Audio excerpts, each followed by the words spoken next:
안녕하세요. 엔슐림의 이재영 원장입니다. 오늘은 지방 흡입의 가격이 왜 이렇게 사람마다 천차만별인지, 그리고 다른 수술에 비해서 왜 상대적으로 비싸다고 생각을 하시는지에 대해서 한번 말씀을 드려보려고 하는데요. 설명을 드리기에 앞서 지방 흡입 자체가 왜 이렇게 차이가 나는지에 대해서 설명을 드려보려고 하는데요. 저도 이번 기회에 한번 생각을 해보게 된 것 같습니다. 가격이라는 것은 어떻게 보면은 얼마만큼의 부가가치를 매기느냐에 따라서 달라진다고 생각을 하는데요. 이것은 어떻게 보면 지방 흡입이라는 수술이 살면서 필수 불가결한 것은 아니고 미용적인 수술의 범주에 들어가기 때문에 그 부가가치를 얼만큼 매기느냐가 애매한 것 같아요. 이것은 이제 음식이나 차 같은 경우도 같이 해당이 된다고 생각을 하는데요. 모두 잘 아시다시피 유명한 브랜드나 오래된 식당이라든지 좋은 품질의 어떤 제품을 파는 브랜드, 이런 것들은 같은 제품이라도 아무래도 가격이 비싸고 할 수밖에 없겠죠. 단순히 얘기해서는 그것과 같은 맥락이라고 저는 생각을 하는데, 아무래도 이것이 모든 분야에 적용되는 논리라고 할지라도 의료 분야는 일반화하기 조금 조심스러운 측면이 있기 때문에 어떤 차이가 있나 한번 개인적으로 생각을 해봤습니다.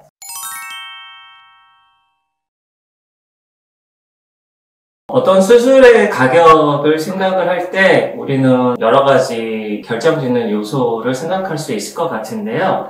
기본적으로 얼마만큼의 부가가치를 매기느냐에 따라서 가격이 결정된다고 볼 수 있겠죠. 그래서 핵심은 과연 어떻게 그 수술에 대해서 어떤 방식으로 부가가치를 매겨서 그런 가격이 나오는가를 한번 이해해 보시면 좋을 것 같아요. 그래서 흡입하는 사람 입장에서 지방 흡입의 부가가치를 어떻게 매기는가, 저도 이번 기회에 한번 생각해 봤습니다. 이것은 시간에 관련된 문제이기도 한데, 흡입을 할 때 신체 부위를 어디까지 흡입을 할 것이고, 그래서 결과적으로 총 흡입을 하는 범위가 어디까지인가에 대한 문제일 것 같아요. 다른 수술에 비해 지방 흡입은 코 수술이면 코를 하고 눈 수술이면 눈을 하겠지만, 지방 흡입은 범위마다 다르죠. 어떤 사람은 팔을 하고 어떤 사람은 배를 하거나 허벅지를 하거나 그런 식으로 일단 부위가 바뀌게 되는데요. 이 부위도 병원마다 미묘하게 부르는 명칭이 또 바뀌게 됩니다. 그래서 여기저기 한번 여러 군데 상담을 받아보신 분들이라면 병원마다 해당 부위를, 특정 부위를 지칭하는 부위가 미묘하게 다른 걸 아마 알게 되신 분들이 있을 것 같아요. 게다가 같은 부위여도 사람마다 난이도가 다를 수 있다는 게 또 가격을 사람마다 다르게 결정짓게 되는 요소가 되는 것 같습니다.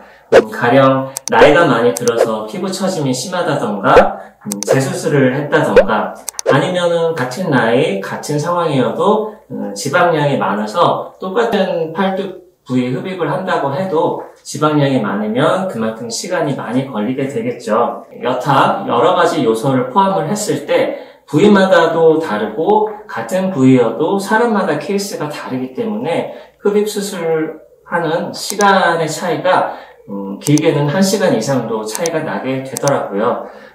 그러다 보니 사람마다 같은 흡입이어도 가격이 많이 다른 경우가 생기는 것 같습니다. 가끔은 어떤 분께서 수술을 하고 나서 결과가 마음에 들어서 친구분을 소개시켜 줬는데 그 친구분이 가격이 훨씬 싸거나 혹은 반대로 많이 비싼 경우가 생기기도 합니다. 이런 경우에 이제 친구분 두 분들끼리 이제 가격 비교를 하면서 이제 그런 오해도 생기게 되는데요.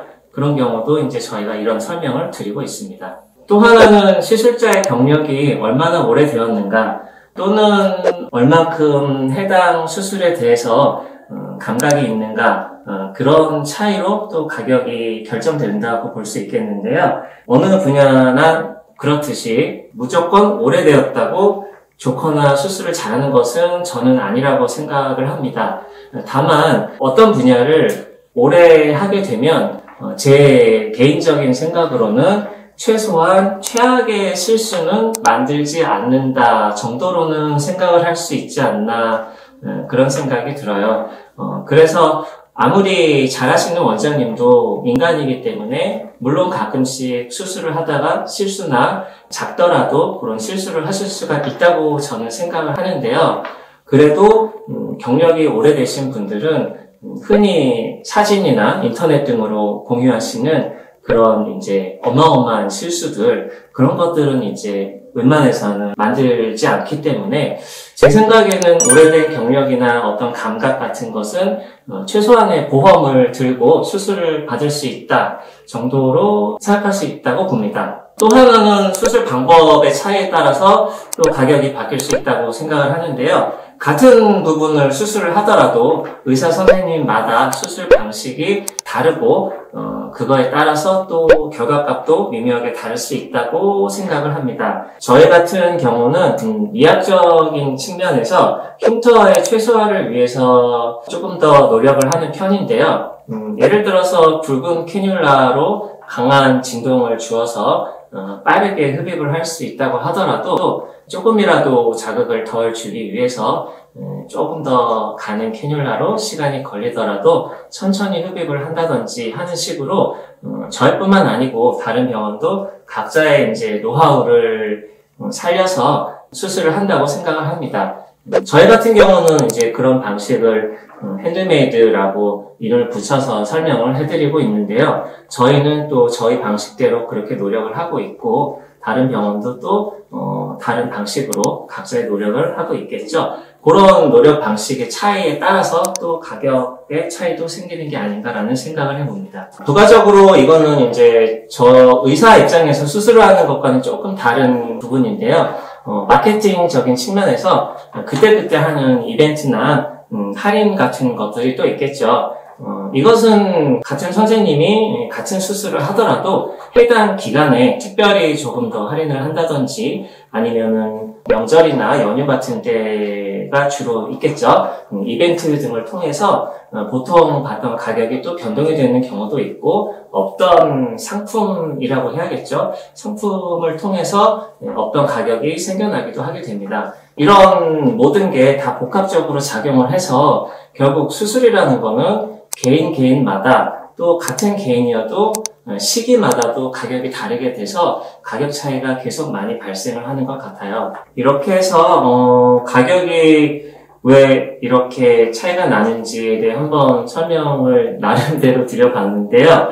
항상 드리고 싶은 말씀은 지방 흡입 자체가 어떤 근본적으로 비만의 해결책이 될 수는 없다는 말씀을 항상 드리고 싶습니다. 이것은 흡입 수술을 누가 잘하고 못하고 아니면 어디가 싸고 비싸고를 떠나서 근본적인 흡입에 대한 이제 인식에 대한 문제라고 생각을 해서 제가 이렇게 영상을 찍는다고 해서 어떤 흡입 수술이 너무 좀 쉽게 받아들여지지 않았으면 하는 마음에서 한번 또 말씀을 드려봅니다.